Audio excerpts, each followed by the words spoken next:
Olá, seja bem-vindo ao curso Capacitação Teológica. Nós vamos dar continuidade aqui às nossas aulas sobre Cristologia. Mas antes eu quero convidá-lo para fazermos aqui uma breve oração. Amado Deus e Pai Celestial, queremos neste momento colocar a nossa vida em Tuas mãos mais uma vez. Queremos agradecê-lo também por este privilégio de estudarmos as Sagradas Escrituras. Dá-nos sabedoria, abençoe a todos que estão nos ouvindo neste momento, pedimos no nome de Jesus. Amém. Muito bem, hoje nós vamos dar continuidade então aos nossos estudos sobre Cristologia e o tema de hoje será Pecado e Salvação. Mas antes eu gostaria de frisar aqui uns pontos que são importantes para o entendimento desta aula. Eu gostaria de convidá-lo para lermos aqui qual é a visão da linha perfeccionista. Primeiro, para os perfeccionistas, Jesus possuía a natureza de Adão depois do pecado, pós-lapsariana. Isso quer dizer pós-queda, que Jesus assumiu a natureza humana do homem após o pecado. Isso quer dizer que Jesus possuía a mesma natureza que o homem e a propensão para pecar. Jesus, para ser nosso substituto, teria que começar exatamente onde o pecador começa. Também para o perfeccionista, Jesus demonstraria que seria possível viver uma vida isenta de pecado, mesmo possuindo as mesmas inclinações que o homem. Assim seria o nosso verdadeiro exemplo de obediência. Também eles afirmam que a última geração sobre a terra demonstraria que o homem seria capaz de obedecer à lei de Deus e viver sem pecar, porque pecado é a transgressão da lei. Observe que o perfeccionista aqui, ele tem essas visões e nós vamos, ao estudar, hoje esse tema de pecado e salvação, ver se realmente essas visões se enquadram dentro da revelação das Sagradas Escrituras e também do Espírito de Profecia. Eu quero começar com uma definição de pecado. Quero fazer uma pergunta para você. O que é pecado? Claro que você vai responder, que pecado é transgressão da lei. E isso está na Bíblia. Lá no Evangelho de João, capítulo 3, verso 4, diz que pecado é transgressão da lei de Deus. Nós vamos estudar agora esse texto com mais detalhe. Mas eu quero primeiro aqui falar um pouco sobre as palavras que foram traduzidas do original hebraico para pecado. Nós temos aqui a primeira palavra, que é chatá. O que significa chatá? Desviar-se do caminho, errar o alvo. Nós temos também avel, que é a falta de integridade, desonestidade e iniquidade. Temos pechá, que é a rebelião contra a autoridade legítima, quebra da aliança. Temos o rachá, maldade, culpa moral. Achã, que é culpa somente. Palavras gregas também que designam pecado. Hamartia, desviar-se do caminho e errar o alvo.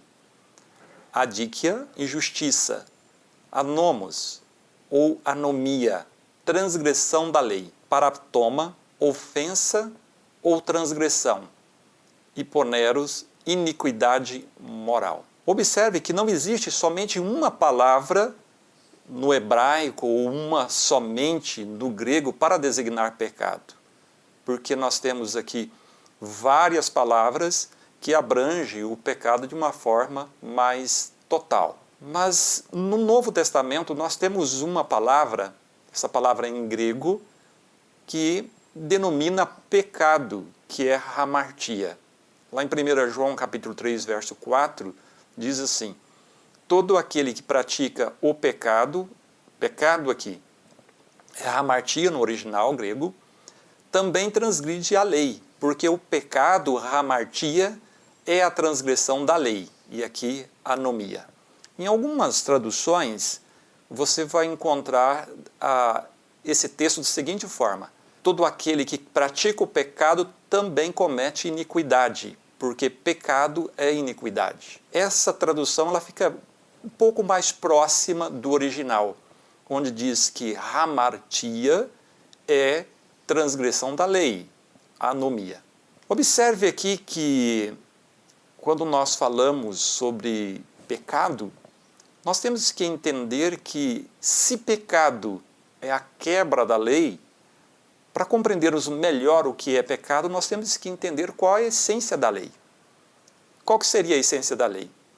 Veja em Mateus capítulo 22, 35, 40. Leia comigo aqui. E um deles, intérprete da lei, querendo pôr Jesus à prova, perguntou-lhe: Mestre, qual é o grande mandamento na lei? Jesus respondeu: Ame o Senhor, seu Deus, de todo o seu coração, de toda a sua alma e de todo o seu entendimento.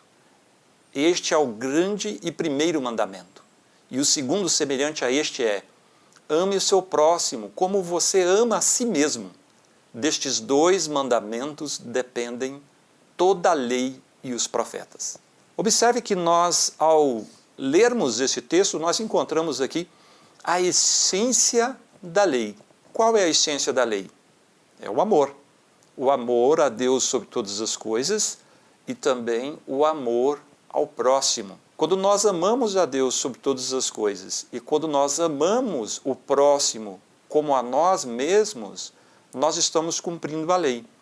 E observe que Jesus está dizendo aqui que não é somente a lei, os 10 mandamentos, mas sim a lei e os profetas. Até então, nós poderíamos dizer que Jesus está fazendo uma referência a toda a revelação de Deus até aquele momento ali, que era o Antigo Testamento. Tudo aquilo que Deus havia revelado relacionado a Deus, relacionado também ao próximo, um relacionamento com a divindade, um relacionamento com o próximo, a essência de tudo isso é o amor.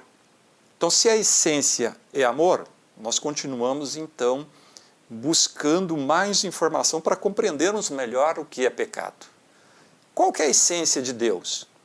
Se a essência da lei é amor, e se a lei reflete o caráter de Deus, qual que seria a essência de Deus? Eu quero convidá-lo também para lermos a primeira epístola do apóstolo João, capítulo 4, versos 7 e 8. Amados, amemo-nos uns aos outros, porque o amor procede de Deus. Todo aquele que ama é nascido de Deus e conhece a Deus. Quem não ama, não conhece a Deus, pois Deus é amor. Então, muito bem. O que seria pecado?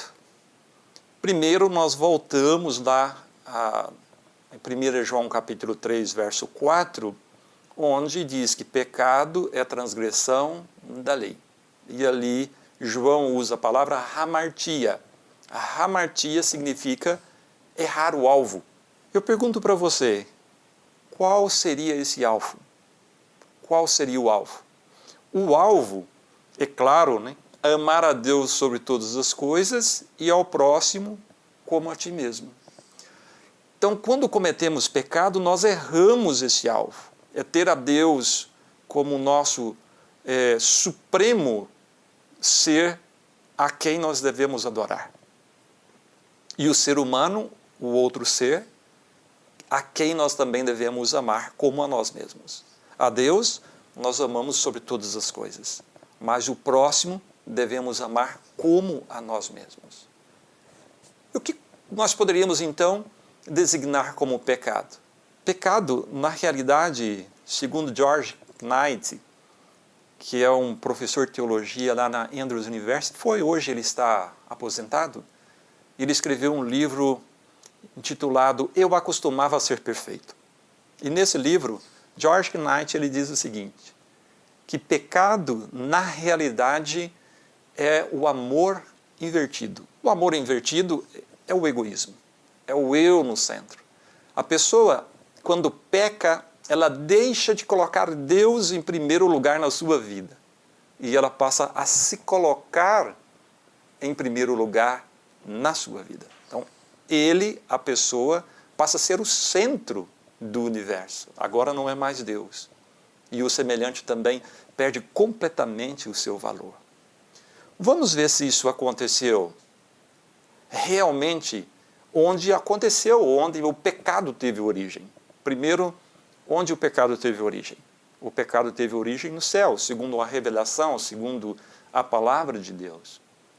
O pecado se originou no coração de um anjo perfeito, Lúcifer. Quando Lúcifer pecou, ele deixou de olhar para Deus. Deus, ele perdeu completamente, para Lúcifer, completamente o seu valor. E Lúcifer, ele passa a olhar para ele. Quando nós lemos textos da Bíblia, onde esses textos revelam o caráter de Lúcifer, Lúcifer diz que ele gostaria de sentar acima do trono de Deus. E ele queria ser Deus. Então ele está tirando Deus do seu lugar. Ele está tirando Deus do lugar que ele deveria estar, entronizado em seu trono, onde ele deveria ser adorado, onde ele deveria ser amado. Mas Lúcifer, ele quer, na realidade, é servir a si próprio, amar a si próprio. Então nós poderíamos dizer que Lúcifer errou o alvo. Também, quando Lúcifer ele começa a compartilhar a sua inquietação, os seus pensamentos errôneos relacionados à divindade para os anjos, ele consegue alcançar 1/3 dos anjos. Ele coloca na mente de cada anjo a dúvida relacionada à bondade e à justiça de Deus. E ele diz, não, Deus não é justo. Porque se Deus fosse justo, nós teríamos a liberdade de fazer o que nós queremos. E sabe que isso ecoa até os nossos dias, não é? Quando nós ouvimos muitas vezes na questão da verdade relativa. Aquilo que Deus revelou para nós, que é uma verdade objetiva, essa verdade é colocada de lado por muitas pessoas. Eles não aceitam um Deus, eles não aceitam a sua palavra e a revelação para nós como uma verdade absoluta. Um caminho que nós devemos seguir. E isso tem colocado na mente de muitos a dúvida relacionada a se realmente existe um Deus de amor que nos ama, e se realmente nós poderíamos ter uma liberdade a partir do momento que eu estou seguindo regras estabelecidas pela palavra de Deus. Quando Lúcifer ele disse que eles não eram livres por amar a Deus e por seguir uma lei estabelecida, ele queria, na realidade, não era seguir regras, ao contrário, ele queria seguir seu próprio impulso, seu próprio desejo. Isso é pecado, é errar o alvo. É isso que está acontecendo hoje em nosso mundo, com todas as pessoas que foram contaminadas pelo pecado. Vamos ver se isso aconteceu lá no Éden, onde teve a origem o pecado neste mundo? Então vamos ver aqui. Eva, ela foi a primeira a ser contaminada por hamartia. Lá em Gênesis capítulo 3, se você abrir a sua Bíblia, você pode encontrar lá a descrição, não é, da queda. Satanás induziu a Eva a desobedecer a Deus o comer do fruto da árvore do conhecimento do bem e do mal. E qual foi a pergunta que Satanás fez para Eva? É verdade que você não pode comer de todos os frutos das árvores do jardim? E Eva disse, não, não é verdade. Eu posso comer livremente de todos os frutos. Eu só não posso comer desse fruto. Porque Deus disse que no dia em que eu comer desse fruto, eu morreria. E aí, então, Lúcifer, usando a serpente, aproveita aquele momento, aquela oportunidade e diz assim, não é verdade. Porque Deus sabe que no dia em que você comer desse fruto, seus olhos se abrirão e você será como Deus. Observe que aquilo que Lúcifer sentiu, aquilo que ele passou para 1/3 dos anjos, agora ele estava passando para Eva. Para que Eva tomasse a decisão de se entronizar no lugar de Deus. Deixar de olhar para Deus. Desviar o foco. O foco agora não era mais a divindade. o foco deveria ser ela mesma, o egoísmo. Foi naquele momento, então, que a palavra de Deus diz que Eva, vendo que o fruto era bom para dar entendimento, tomou do fruto e o comeu. Vou fazer uma pergunta para você. Em que momento em que Eva cometeu pecado? Nós poderíamos dizer que em dois momentos. No momento em que ela duvidou de Deus, no momento em que ela tomou a decisão de comer o fruto. Então, no momento em que ela duvida de Deus, ela desvia-se do alvo, hamartia. E no momento em que ela come o fruto, ela quebra a lei, a anomia. Observe que o pecado, então, ele surge na mente, ele surge no coração, no ser, e ele, então, muda o comportamento, o pensamento, e a partir desse momento leva a pessoa a cometer atos pecaminosos de anomia ou de transgressão da lei.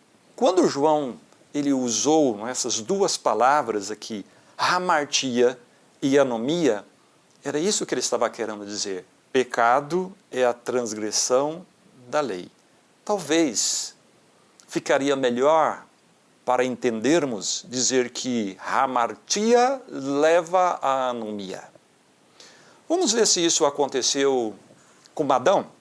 Quando Adão ele olha para Eva, ele observa que Eva está com os frutos da árvore do conhecimento do bem e do mal, qual é a reação de Adão?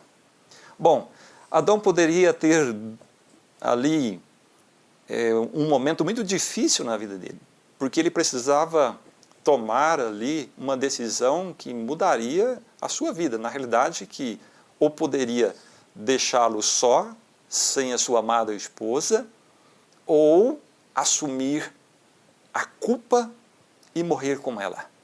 Uma decisão difícil para Adão, não é?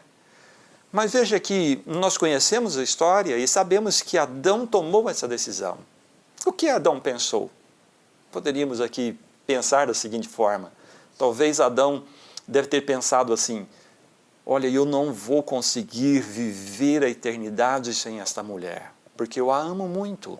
Mas observe que se esse pensamento ele é lógico, já contém nesse próprio pensamento hamartia. Porque qual deveria ser o alvo de Adão? Amar a Deus sobre todas as coisas e o próximo como a ti mesmo. Adão não poderia amar Eva mais do que ele mesmo e Adão não poderia amar menos Eva do que ele mesmo, mas deveria amar a Deus sobre todas as coisas. Outra pergunta. Quem Adão amou mais naquele momento, quando ele tomou a decisão de comer o fruto? Qual que é a sua resposta? Na realidade, Adão amou a si próprio. O que ele pensou? Eu não poderei viver a eternidade sem essa mulher. Ele não estava pensando na mulher em si, no sentido de que, olha, ela vai morrer, então eu a amo tanto, mas ele estava pensando nele, eu não posso viver sem ela. Ele prefere morrer a viver sem ela. Grande decisão. Uma decisão que mudaria a história deste mundo. Aí você percebe claramente a essência do pecado. E naquele momento, quando Adão ele erra o alvo, ele está então passando por uma transformação. A transformação de um ser perfeito, criado à imagem e à semelhança de Deus, agora para um ser maculado pelo pecado. O pecado, hamartia, é mais do que atos, é uma condição. E é isso que nós queremos estudar, é uma condição. Eu quero chamar a sua atenção novamente para Gênesis capítulo 3, verso 1. Acompanhem comigo aqui na projeção a natureza do pecado. Em Gênesis capítulo 3, verso 1, Moisés ele fala da serpente e disse que a serpente ela era sagaz. Olha, como a serpente poderia ser sagaz? E é claro que sagaz é um ser mau. Como a serpente poderia ser sagaz se tudo aquilo que Deus havia criado era bom ou muito bom? Quando na realidade Moisés ele disse que a serpente era sagaz, ele estava identificando Lúcifer, que estava usando a serpente como um instrumento para enganar. O curioso disso é que no capítulo 3, ainda no verso 7, Moisés diz que o casal, após o ato de Adão comer o fruto, eles viram que estavam nus. Observe aqui, quando Moisés diz que a serpente era sagaz, ele usou a palavra hebraica arum para designar sagacidade à serpente. E quando ele disse que o casal estava nu, ele usou a palavra arumim. Arumim, na realidade, é o plural de arum, que designa também nudez. Quer dizer, essa nudez não era somente uma nudez física, porque o casal que estava ali no Éden, eles estavam vestidos com uma vestimenta de luz proporcionada pela presença do Espírito Santo na vida deles. E quando eles pecam, o Espírito Santo é retirado e eles se veem nus. E Moisés então usa essa palavra arumim para designar a sagacidade e a condição do casal. Agora aquele casal estava contaminado pelo pecado de hamartia. A condição deles, da natureza, foi mudada. O casal que foi criado perfeito, agora se torna manchado, maculado pelo mal, pela sagacidade.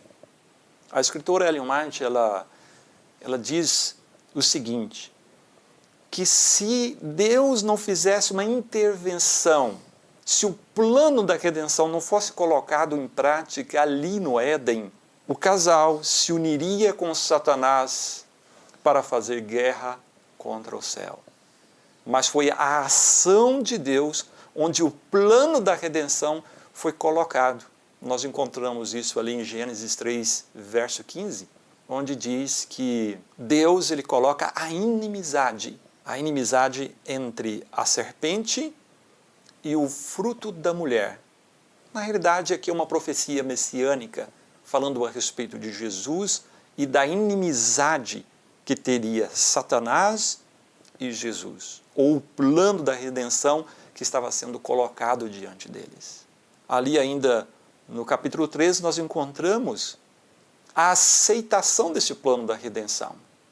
Quando os cordeiros são mortos, quando, na realidade, as vestimentas de folhas foram retiradas de Adão e Eva, que usaram para cobrir a nudez deles, e vestimentas da pele do cordeiro foram feitas para cobrir a nudez, representando então ali simbolicamente a justiça de Cristo. Nós vamos ver um pouco mais para frente. Eu quero concluir aqui essa primeira parte deste vídeo, depois nós vamos voltar dando continuidade a essa aula. Eu quero concluir falando o seguinte para você, meu querido irmão, minha querida irmã, você que está nos assistindo. O pecado, na realidade, é algo muito poderoso, mais poderoso do que podemos imaginar. E através da revelação, como nós vamos ver, o pecado ele não é somente atos, mas é uma condição. É uma condição que nós herdamos. Mas Deus, ele não deixou a humanidade simplesmente abandonada. Nós encontramos um pai amoroso lá no Éden que vai buscar os seus filhos que se desviaram do caminho do Senhor. Então eu quero fazer um apelo para você. Confia plenamente no Senhor. Entrega a sua vida a Ele, porque tudo Ele pode fazer. Até mais, até a próxima aula.